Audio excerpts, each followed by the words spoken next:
Welcome, guys, to How the Frack We Got Here, a show that takes the news and events of the week and try to make sense out of it all. I'm your host, the most Will Buchanan, and on this show, we simply are all about the facts. There are plenty of news stations out there that simply want to do anything short but inform you. Here at How the Frack We Got Here, that's all we believe in. We go up to the left, we go up to the right, we go up to the middle of independence, we go after all sides because there's more than one side of a story to everything. And you need to know it all in order to actually formulate your own opinion. And that's what we try to do here at How the Frack We Got Here. Thanks for listening, and hold on. It's going to be fun. All right, guys. Today's date, August 20th, 2022, and this is How the Frack We Got Here. I'm host most Will Buchanan. How the Frack We Got Here. We do take the events of the week and try to make sense of it all. Before we do get started, guys, we do like to report on the news, although sometimes we do try to watch our language, but words do fly. At the same time, there may be things that might be shown that might be too intense for younger viewers, so viewer discretion is advised. Aside from that, welcome. So, 'tis the weekend, guys, and what do we have to get into? Well, the attack on education just never seems to let up, doesn't it? I mean, for the simple fact of the matter, we are seeing, if you guys were watching the midweek edition, that we just reported that since 2020, over 600,000 plus teachers have resigned from their positions. Gee, I mean, it can't be anything to do with all the crazy legalities and just removal of things, right? I mean, one would think, but let's look at the first story. Wisconsin Public School District is affirming bans on teachers displaying pride materials or identifying their pronouns in emails. There is a ban on teachers currently in Madison, Wisconsin, on displaying LGBTQ plus or pride materials in their classrooms or writing pronouns following a contentious board meeting in which parents and students criticized the policy. They said, quote unquote, this bans partisan politics, sectarian religious views, or selfish propaganda. We live in a world where politics are highlighted and it puts people in uncomfortable positions, quoted by their superintendent, by the superintendent that was in a July board meeting. This also prohibits teachers from banning other deemed potentially contentious, like "Make America Great Again" or "Black Lives Matter," which you gotta love that they threw that in there. That's gonna make everything feel better. We're banning everything. That's what they're doing, and it amazes me so. Where, if you're probably wondering, cross necklaces are still allowed because forget the fact that they're trying to ban certain things, and they've been doing that. I've been saying this for the longest time. Whenever you hear Black Lives Matter, what did you always hear? Well, all lives matter and blue lives matter, which the latter two was literally bullshit, but it was put in place to sit there and counteract something that is still a big issue in our country. Even more so that you guys remember about 2 podcasts ago, where there was a teacher that was displaying African-American figures and leaders in his classroom. And he was told by school staffing that they need to be removed from his classroom. Prominent African-American figures of history.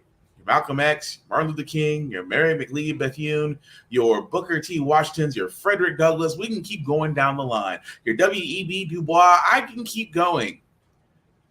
All of those were removed because the staff said that it make people uncomfortable. We just now got through watching. You just saw an article that in Madison, Wisconsin, they are trying to ban anything LGBTQ plus related because it puts people in uncomfortable positions. How? My thing is, how in the world does acknowledging different preferences out in the world make people uncomfortable? How? Oh, a person's LGBTQ plus. Okay, cool. I can still have a conversation with them. I can still have a meal with them. I can still play video games. I can still play cards. I can still have intellectual and intriguing conversations. Just because they are different than me, which is the whole crux, literally, of America's problem. That I don't know why we celebrate differences as a strength, but when it comes down to it, we hate differences to the point to where some people out there of the Mayo variety feel uncomfortable. Why? Because there's less of you and more of them? because the progressive nature of our country is changing to something you don't recognize because you were forced to live to something that you may or may not have agreed to, but eventually you decide to conform to it. I mean, what else out there makes you so afraid of just saying, yes, LGBTQ plus people, you exist. Black Lives Matter, you exist. Why is it that when it comes down to it, no one ever questions the Mayo side of history, or the Mayo side of issues, or the Mayo side of what they're going through? But anything else beyond the Mayo seems to be a little too uncomfortable for Mayo people. Yes, I said Mayo people, because those are the only ones that could be uncomfortable with this. Everyone else, we're all different because we've all learned to embrace it versus reject it.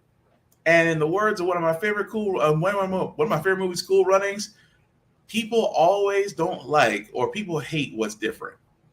And again, it's always those same people in power that will always try to hate on things that are different, but they'll cite policy. Much like the next story I got. We're literally a school, and this is another reason why I have an issue with religious schools is because of what this next story is about to show. From what I read, it's not a new policy, but that was the first time I was made aware of the policy in that email. This Hillsborough County mother of a 16-year-old lesbian daughter asked to conceal her identity for fear of harassment. I am accepting. I love my children. I don't care. But there's families that I know of that really have more than a hard time with their children being gay, and it's sad. All of her children have attended the Grace Christian School in Valrico, but after reading Administrator Barry McKean's June 6th email, she says she couldn't send her youngest daughter back there for her junior year.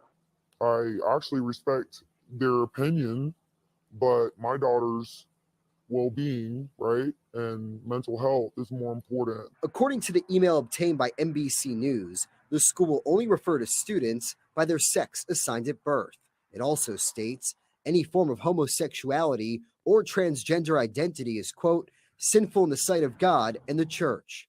The email goes on to say, students who are found participating in these lifestyles will be asked to leave the school immediately. I have to say about that school, there's some loving teachers at that school. There's teachers at that school that know a lot of these children are gay for sure, and they still love them. This mom says her youngest daughter never faced discrimination at the Grace Christian School, but at times she felt left out.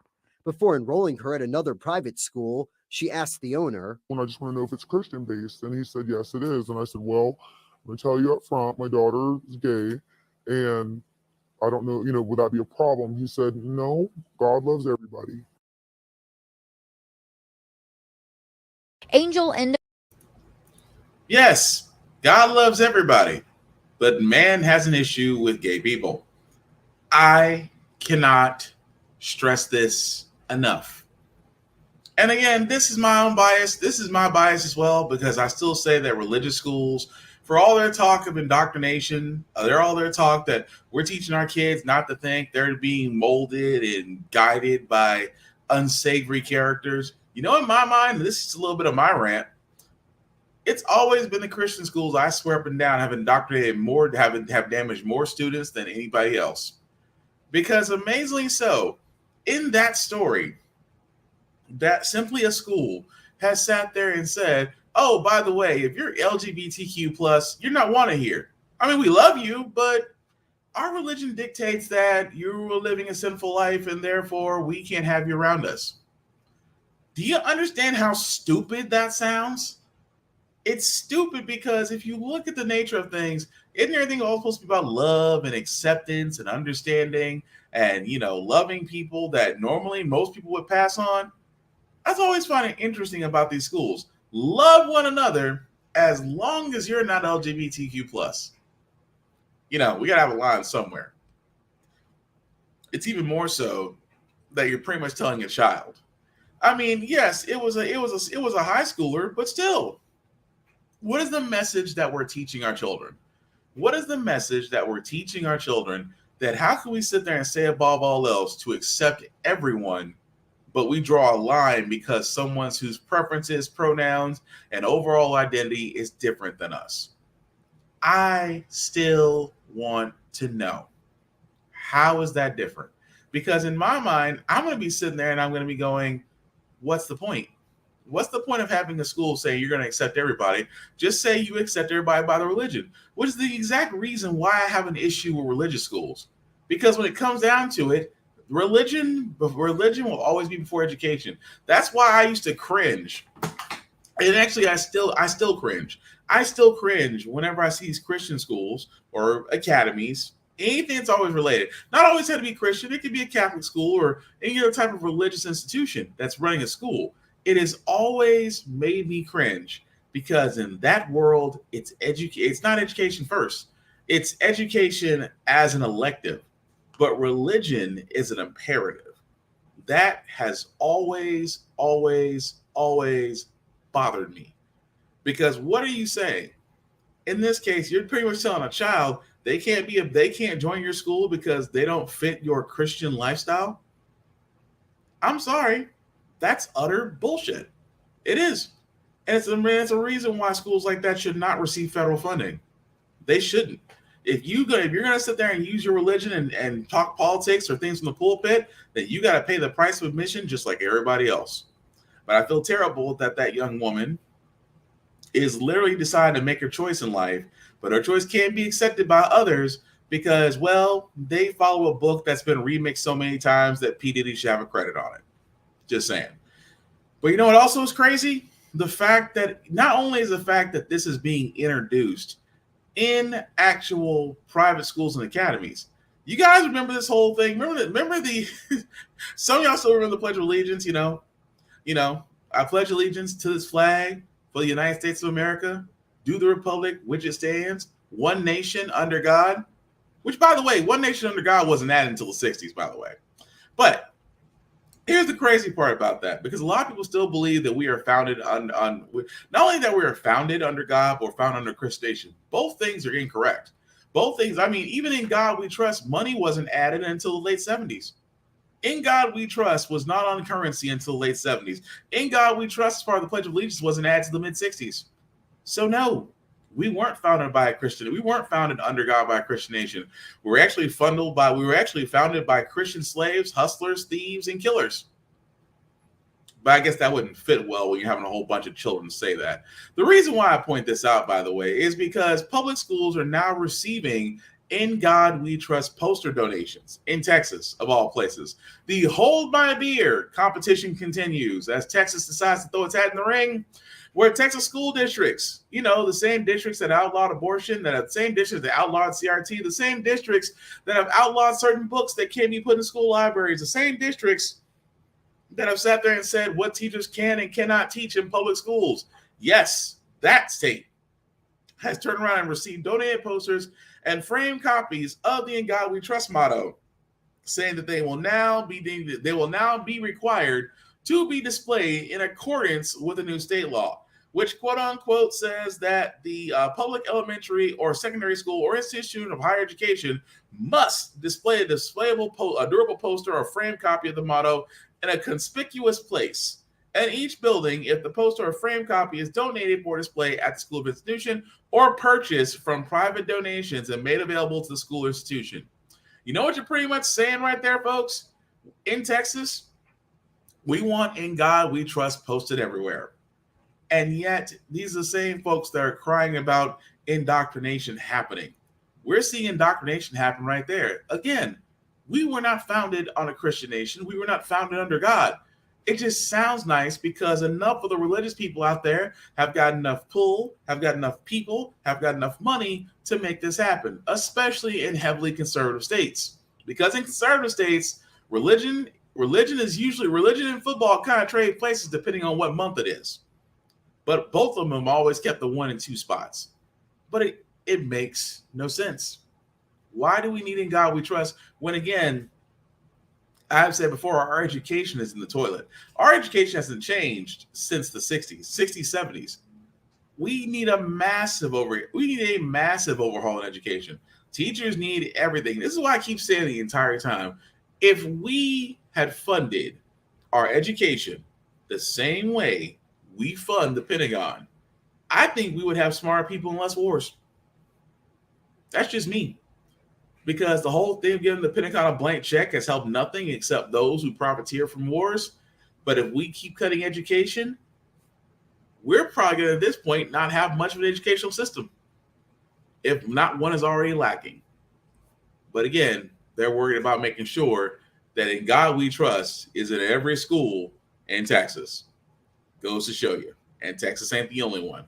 But moving right along, guys, I did want to cover this as well. That, of course, we did talk about that the officers that were involved in the raid on that led to the death of Breonna Taylor, well, one of them has been terminated.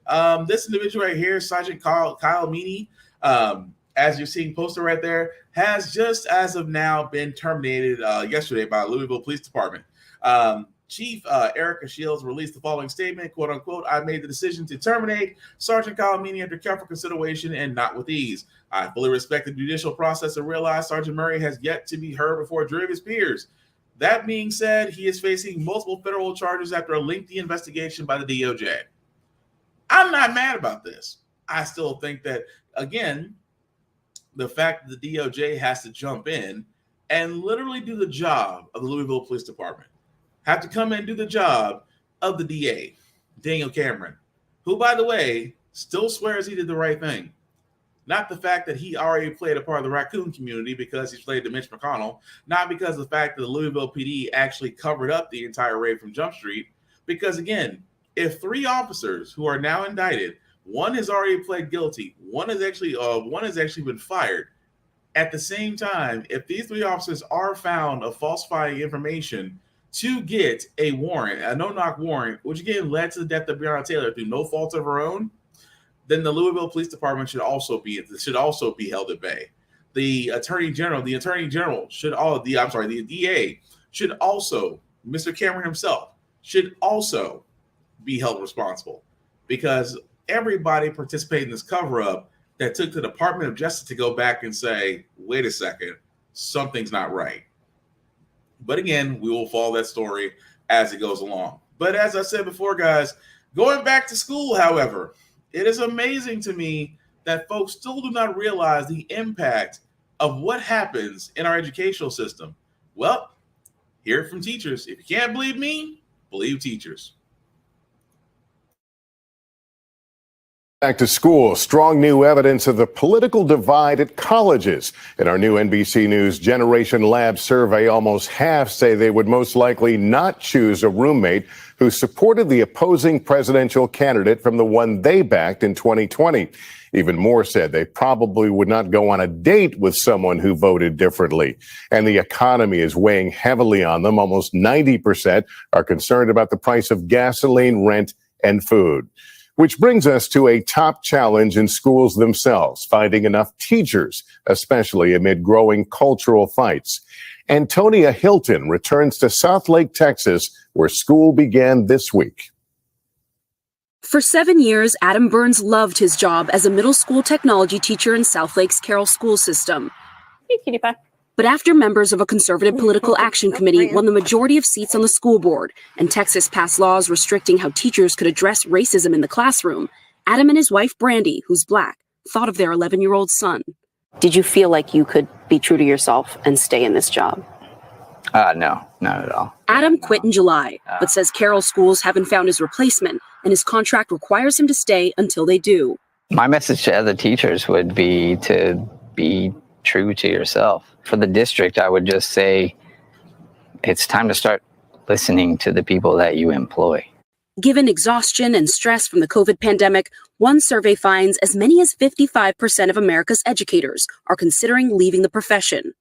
In Southlake, Texas, NBC News has covered extensively conflicts and an active federal civil rights investigation into the treatment of minority and LGBTQ children in the Carroll district. 93 out of 577 teachers left that district last year. Here's 3 teachers that 3 really good teachers. Amazing I mean, kids loved us and kids learned from us. Tim Hamilton taught Spanish for 9 years. A group of residents became outraged after he wore a Black Lives Matter mask and posted about his beliefs on Facebook. Administrators demoted him, and Tim refused to work the new position. And the almost decade that I spent in the district, that was worthless. That meant nothing to them. Carroll schools did not comment on any personnel matters regarding the teachers we spoke with. Kim Ross quit last spring after teaching algebra for 13 years. Part of what we saw and what was happening that kind of made us go, I don't think I can do this anymore, at least for now. They might fire you for doing this interview. Well, they can't fire me because I quit. A new survey found that 70% of Texas teachers are considering leaving the profession entirely, the highest number ever recorded since the survey began in 1980. Ovidia Molina is the president of the Texas State Teachers Association. Educators are feeling less support, not just from the elected officials who we felt for a long time, but also seeing an increase of lack of support from our parents because of all the political rhetoric that is being thrown around about who we are. If this continues, what's going to happen to the public schools? We're going to see a lot more classrooms without teachers. And we're going to see even less people wanting to come into education. Despite losing 16% of its teachers last year, the Carroll District says it has only 3 open positions currently, which it expects to fill shortly, and it is implementing raises and instructional coaches to help those still there. Adam hopes that his colleagues and his young son understand why he chose to speak out. Does it upset you to think that this might be the end of the road for you with teaching? It was a big leap for myself and my family for me to do this, and realizing that I don't feel like there's really a place for me. It's really tough. Antonia Hilton, NBC. That's just one state. I can tell you here in Tennessee, and especially in Middle Tennessee, the positions for teachers are already over 70,000. 70,000 open positions for teachers. And that was Texas. Texas itself already lost close to is projected to lose 70% of teachers who are ready to move on. And like I said on TikTok, this was for all the parents that wanted to control public education for your child, this is your fault. This is everything that you wanted.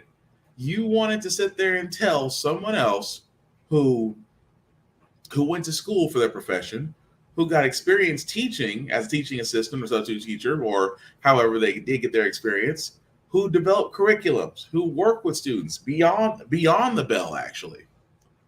You now told them that pretty much everything that they're doing is not up to your lack of education standards.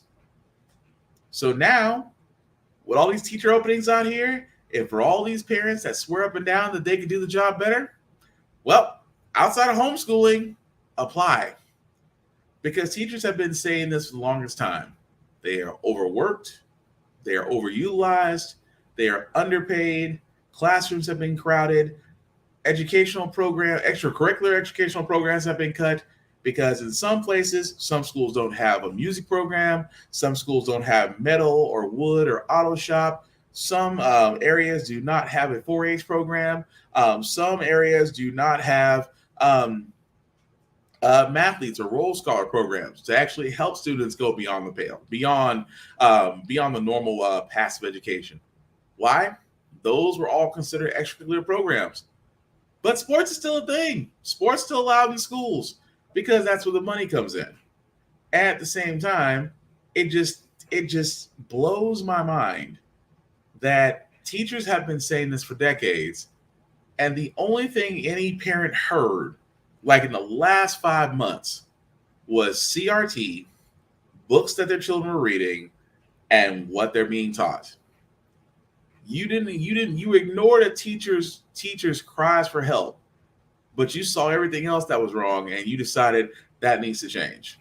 Well, guess what, parents who are pretty much for this? You are the teachers now. Good luck. Moving right along, guys, I did want to cover this story as well, because we do know at the beginning of this week, Trump got raided because, again, he held on to classified documents that he did not have classification for after his failure in chief run was done. However, the plot thickens, because not only does Trump swear that he is threatening something, well, now he's only saying it, but his lawyers aren't saying it.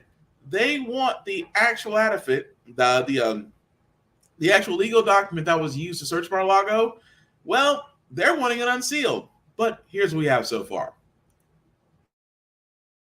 Surprise decision in the battle over whether to release the affidavit behind the search warrant of Mar-a-Lago. A Florida judge telling the government to prepare a redacted version of the affidavit it used to justify the search, saying there are portions that can be unsealed, giving the government a week to make redactions to the document. Attorneys for media companies, including NBC News, argue the affidavit should be unsealed, saying not since the Nixon administration had the federal government wielded its power to seize records from a former president in such a public fashion. It is not the government's job to tell the public what is meaningful in terms of the release of its own information. But the DOJ forcefully disagreed, saying the investigation is still in its early stages, adding the government is very concerned about the safety of the witnesses in the case whose identities could be compromised if the affidavit is unsealed.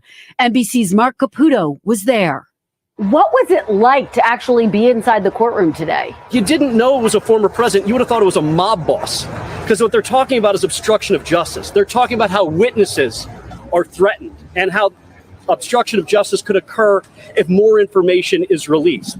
Mr. Trump's lawyers did not make any arguments for or against unsealing the affidavit, but the former president has publicly called for the documents to be unsealed. And today, a Trump spokesperson tweeted, "No redaction should be necessary, and the whole affidavit should be released."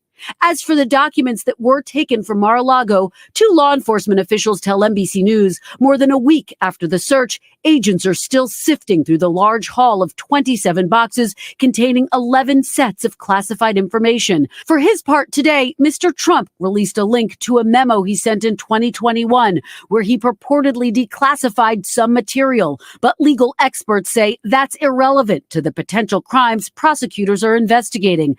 Adding urgency, a source familiar with the matter tells NBC News, inside Trump world, there are discussions about whether to release surveillance video of the search. Eric Trump was asked earlier this week if the footage would be released. Absolutely, Sean, at the right time. Meanwhile, in New York today, Alan Weisselberg, the former chief financial officer of the Trump Organization, pleaded guilty to tax fraud charges, admitting he took $1.7 million in untaxed perks, including free rent, school tuition, and multiple Mercedes automobiles. Weisselberg agreed to pay nearly $2 million in taxes and fines and serve 5 months in jail. As a part of the plea deal, Weisselberg is expected to provide information about those business dealings, but not about his former boss. Kristen, if we can circle back to the search of Mar-a-Lago, the Justice Department has some real concerns about the potential release of surveillance video of the search. That's right, Lester. A senior DOJ official says they are extremely concerned about the safety of agents whose faces might be exposed by this video, calling the danger real. Still, a source familiar with the former president's deliberations tells me the decision is not imminent. All right, so a lot to unpack there. Number one, the affidavit. I never could say that word. The affidavit being released. I mean, what do you need to know? Trump took classified information he was not allowed to have outside the White House once his failure in chief run is over. That's it. But I'm not to disagree. Not to agree with the news. The public does have the right to know. But what do you want to know? He took sensitive information on our enemies, on our allies. Did he take possible weapons or nuclear information that he shouldn't know, that he shouldn't have outside the White House? You got to remember, when you're president of the United States, you got access to a lot of stuff that 9 times out of 10, you should not be saying to the public. So I'm just like, if he got caught with it, then good. Do your job. See what he took. Did it violate the Espionage Act? And if it did, charge him accordingly. All I need to know is, did he have classified documents? Yes. Were they found in Mar-a-Lago? Yes. Open and shut case, Johnson. That's the way I feel about it. But I could also see it from the other side. I can see that we need to see what he took. Even though Trump himself tried to sit there and say when he was failure in chief, I declassified this, so therefore I could take it.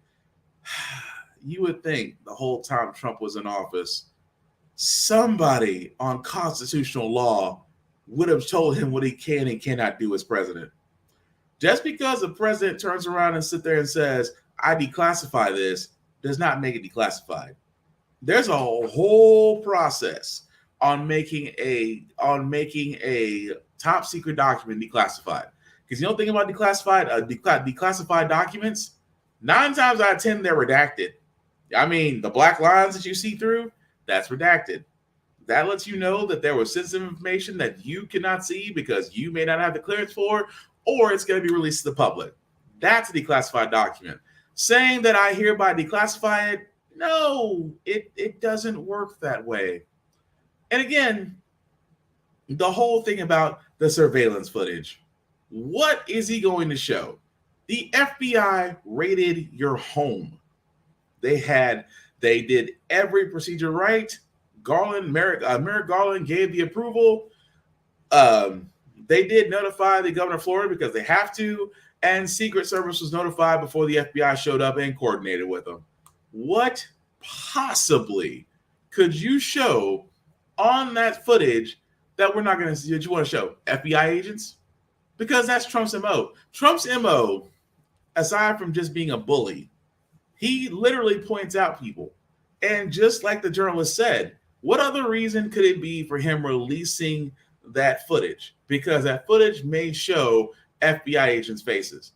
We just got through just this past Wednesday talking about law enforcement is now being targeted by Trump loyalists. There was a guy in full body armor that tried to assault an FBI building. He was taken. FBI offices around the U.S. are now being fortified. Why? Because the same group of people that said Blue Lives Matter and hold the blue line are now the same ones that are attacking law enforcement. And again, Trump is enjoying inciting the violence. He enjoyed on January 6th. I guarantee above all else, he's enjoying it now because now he feels like he's got a little rebel faction going on that'll do everything that they can do to get him back to where he once was. Because you don't think he doesn't want to be failure in chief a second time? You are out your mind. But also at the same time, his CFO just got hit with tax fraud. I don't know about you guys, but anybody in Trump's administration, maybe outside of 3 people, I think outside of 3 people's administration, everybody else has went down in flames on indictments, on arrest, and jail time. And his CFO of his Trump organization just now got hit with tax fraud. $2 million in fines and 5 months in prison. Slap on the wrist. Because Lord knows he's probably sitting on a pile of money. But that just goes to show you. The guy who says, I only pick the best people. I only pick the smartest people. I'm the smartest guy I know, so I pick smart people. Every individual he has picked has been fired, has resigned, or arrested. Outside of maybe Sleepy Carl. Probably Sleepy Ben. Ben Carlson is probably the only guy outside of Mike Pence that maybe left that failure in chief administrations unscathed. Maybe. Still waiting. But again, I keep pointing this out every freaking chance I get. That's the simple fact of the matter, folks. There is a lot of wherever there's smoke, there is a crap load. Employees in Memphis who were there is a crap load of fire. And I keep bringing this up that when it comes to Trump, look for the smoke. But the whole thing about him trying to make a big stink about, when I show this video, it's going to show a lot. No. You want to put the FBI agents on blast so they now become targets. Because there's enough of your folks out there who are unhinged who will go after the FBI. And again, they're disrupt. As long as they can disrupt for you, you love, and Trump does. Don't get it twisted. His admiration is dipped in violence. That's the truth. But some business news, guys, before we move on to our feel-good segments of the week. I did want to talk about this one because I just want to know if you guys remember this story about Starbucks. And, Starbucks and their weird conditions about stores that are trying to unionize.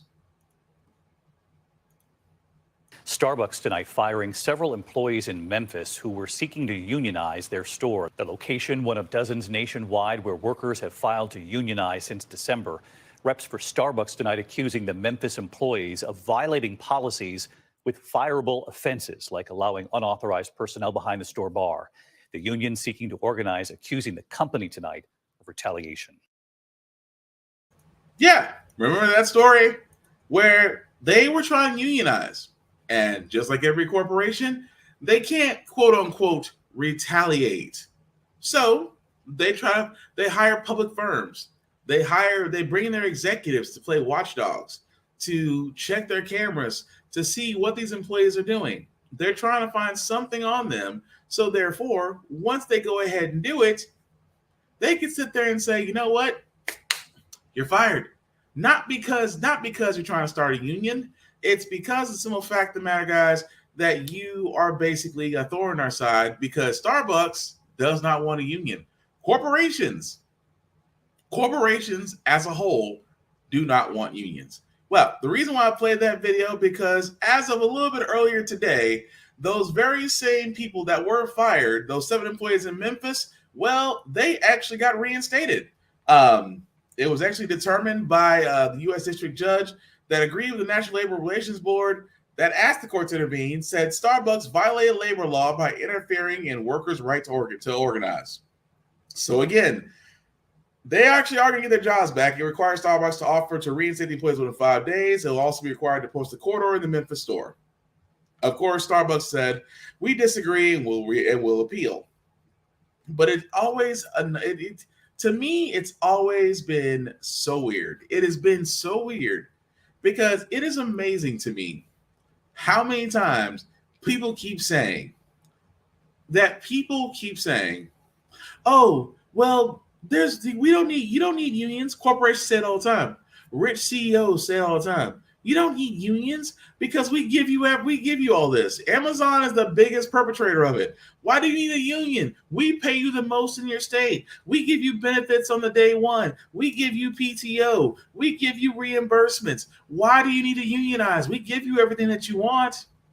Bullshit. I have said it once. I'll say it again. Unions work because unions as a whole hold corporations accountable. I hate to break it to you, no matter how badass that you think you are, no how smart you are, or how bold or brazen, or the fact that you'll speak out in your company. I don't care how great that you may think you are. You're just one person. Corporations can easily ignore one person. Corporations cannot ignore large numbers. They can't. I mean, just this week, there was a walkout in Amazon in San Bernardino, California. Folks walked off a distribution center there claiming that was really unworkable conditions in the heat. Unheat, not enough water, not enough breaks to go do what they need to do, because Amazon is all about that algorithm. I can never say that word, algorithm. Amazon is always about that algorithm. So, again, imagine if Amazon had a union. Would that change the way you get your shipping? Yeah. But would workers be a lot better off? Yes. I will gladly sacrifice my one-day rush to make sure that the people that work under Amazon get what they need, because that's all workers want. All workers want is to be able to work comfortably and not kill themselves, pee on themselves, or at worst, do damage to their health just to keep a corporation, $1 billion with a B corporation, still running. So again, Starbucks, we're on the cusp. So again, I keep on saying, guys, unions work. If there's not a union, you can always unionize. There's always room for unions, because without them, there's a lot of things we wouldn't have. In this case, not the corporation's attention, because again, corporations will ignore one person. They don't ignore large numbers. But speaking of numbers that I wish that Governor DeSantis has right now, before we get to our last business story, this is a weird one. Remember electoral fraud? I know the word almost sounds ancient. We haven't said electoral fraud since the last election. Well, remember a while back, Governor DeSantis actually set up an election police force? I know it's about as dumb as Space Force. It's about as dumb as the Space Force, but unfortunately, both are real things. he just announced since its inception that he created sometime last year that they're going to make a whopping arrest of 20 people. Created the first ever Office of Election Crimes and Security Office in state government. And the purpose of that was to investigate things like voter fraud and other violations of election law. The state of Florida has charged and is in the process of arresting 20 individuals across the state for voter fraud. These folks voted illegally in this case, and there's going to be other grounds for other prosecutions in the future. They are disqualified from voting because they've been convicted of either murder or sexual assault, and they do not have the right to vote. They have been disenfranchised under Florida law, and Amendment 4 that passed specifically included people that have been convicted of sexual assault and homicide from being able to have an automatic restoration of their voting rights. Again, 20 people. Remember, they said that they would find, remember when conservatives sat there and said they would find massive amounts of voter fraud, that voter fraud had to be everywhere, that dead people somehow voted, that people got to vote twice, that they were messing with the ballots, that they were doing this and doing that. We're going to find it. And by the way, Trump won Florida by a landslide, if you're wondering, if you remember. 20 people. You're 20 people, which again, the reason for this was because those 27 people were convicted of murder or something or another heinous crime that doesn't fall under the voting rights being restored. Okay, 20 people. I just feel like that's a lot of overkill to go after 20 people because 20 votes is not even a drop in the bucket in Florida. But again, this is them. To me, this feels like a reach. Feel free in the comments if you say differently. This feels like a reach to me. This feels like you are just simply hoping to justify the reason for an election police force when we just came out of by far probably the most safest election in recorded history. That only in Florida, where Florida is claiming that they have fraud charges for illegal voting. The only state. There's not another state out there that's sitting there saying this. Remember, they tried to go up to Arizona, and that got shut down. But in Florida, where DeSantis acts more like a king than a governor, I'm not surprised about this. Even more so that it's 20 people. 20 people. It is so infinitesimally it is so small on the scale of voting. It doesn't even register. It doesn't even register for justification, really. But again, I digress. Florida, the current king of the Hold My Beer competition. The last one I got, guys, before we get to our feel good segment, is more of a shocking one. Dan Price, remember that CEO guy who raised the pay of his workers by $70,000 because he took an almost $7 million pay cut? Is advocating for paying people more, advocating for companies to really take care of its employees instead of basically crapping on them because they're finding better jobs and doing that thing in their nature. Where people, from Facebook to LinkedIn to Twitter shared everything that he was doing. Well, unfortunately, I guess he wasn't as perfect as we thought he was. On Wednesday, there were allegations of misconduct and sexual assault, including several criminal charges. Because of that, as of Wednesday, he did resign from the company that he founded. One of the accusers, a 27-year-old model, came forward and sat there and said that after a short romance last year, Price raped her. Of course, he denied the allegations. However, there is a case going forward of rape of a drug victim involving him, which, again, that is not the only one. 5 other women have definitely came and spoke up. So, therefore, it is starting to take a shape of its own. So, again, that's like, not everybody is perfect as they say they are, but again, it's kind of sad because I myself did like a lot of his views on corporations, the fact of corporate loyalty and the fact that corporations weren't taking care of their employees and that taking the initiative to actually pay employees more. it is a dark light on someone who is advocating for these type of things, only to be found out that, you know, he may or may not have caused a lot of heinous actions. Kind of sucks. It really does, because again, it's always the ones that you don't. It's always the ones that advocate for the positive things are always the ones that seem to be behind the most messed up stuff. Damn. But moving right along, guys, we're going to go into our feel-good segment because usually how the Frack got here, we cover a lot of things that are doom and gloom, and sometimes we lose faith in humanity. But hey, it is the weekend. Hopefully we can send you guys out some good vibrations, and these two stories, I hope will do just that, especially this first one because, you know, grab the tissues. It's going to make you cry. Boy taking his first steps to the amazement of his own mom. Dakari Miranda is just 22 months old, but he's already America strong. When Dakari's mom, Dawn, was pregnant, she learned her son had a 1 in a million condition. Doctors told her Dakari would be born without a tibia or shin bone in his right leg, and there was a chance they'd have to amputate that leg. Dakari. 8 months ago, she decided to go through with surgery to give Dakari a better chance. Catch it. And it didn't take long. Dakari is already playing with mom, crawling, even going up the stairs. But they were still waiting for one more step. The team at Lurie's Children's Hospital in Chicago made a prosthetic for Dakari, measuring 15.5 for length, casting, adjusting it just for him. And then this month, the moment they weren't sure would ever happen. Good. See, that was Dakari taking his first steps with the help of that prosthetic and, of course, mom. To see Dakari take his first steps was like breathtaking. It was overjoying. I thought it would never happen. So to see it happen, it was just like, wow. To see him push through and overcome all of the obstacles in his way, I just know he's going to be great. good job, Dakari. Love to see it. Thanks so much for watching. I told you, tearjerker. I had a lot of onion after watching that. It's always cool to actually still see, no matter what, people overcoming.